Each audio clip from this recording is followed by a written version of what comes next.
Livre de l'Apocalypse, chapitre 11.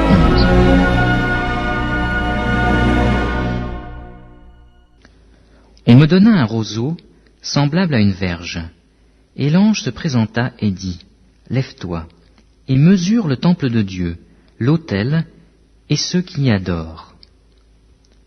Mais le parvis extérieur du temple, laisse-le en dehors et ne le mesure pas, car il a été donné aux nations, et elles fouleront aux pieds la ville sainte pendant 42 mois. Je donnerai à mes 2 témoins le pouvoir de prophétiser, revêtus de sacs, pendant 1260 jours. Ce sont les 2 oliviers et les 2 chandeliers qui se tiennent devant le Seigneur de la terre.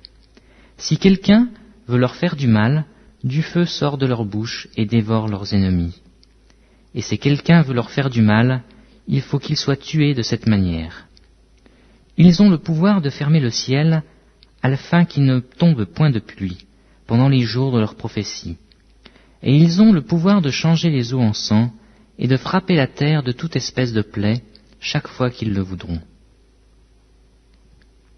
Quand ils auront achevé leur témoignage, la bête qui monte de l'abîme leur fera la guerre, les vaincra et les tuera.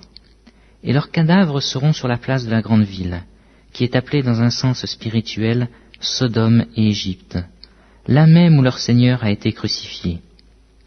Des hommes d'entre les peuples, les tribus, les langues et les nations verront leurs cadavres pendant 3 jours et demi, et ils ne permettront pas que leurs cadavres soient mis dans un sépulcre. Et à cause d'eux, les habitants de la terre se réjouiront et seront dans l'allégresse, et ils s'enverront des présents les uns aux autres, parce que ces 2 prophètes ont tourmenté les habitants de la terre. Après les 3 jours et demi, un esprit de vie, venant de Dieu, entra en eux, et ils se tinrent sur leurs pieds, et une grande crainte s'empara de ceux qui les voyaient. Et ils entendirent du ciel une voix qui leur disait, « Montez ici !» Et ils montèrent au ciel dans la nuée, et leurs ennemis les virent. À cette heure-là, il y eut un grand tremblement de terre, et la 10e partie de la ville tomba. 7000 hommes furent tués dans ce tremblement de terre, et les autres furent effrayés et donnèrent gloire au Dieu du ciel. Le second malheur est passé. Voici le 3e malheur vient bientôt.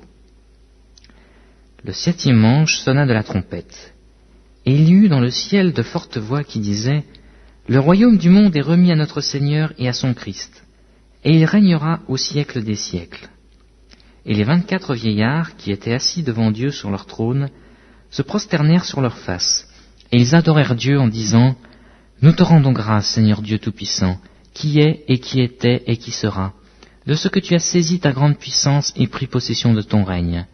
Les nations se sont irritées, et ta colère est venue, et le temps est venu de juger les morts, de récompenser tes serviteurs les prophètes, les saints et ceux qui craignent ton nom, les petits et les grands, et de détruire ceux qui détruisent la terre. » Et le temple de Dieu dans le ciel fut ouvert, et l'arche de son alliance apparut dans son temple.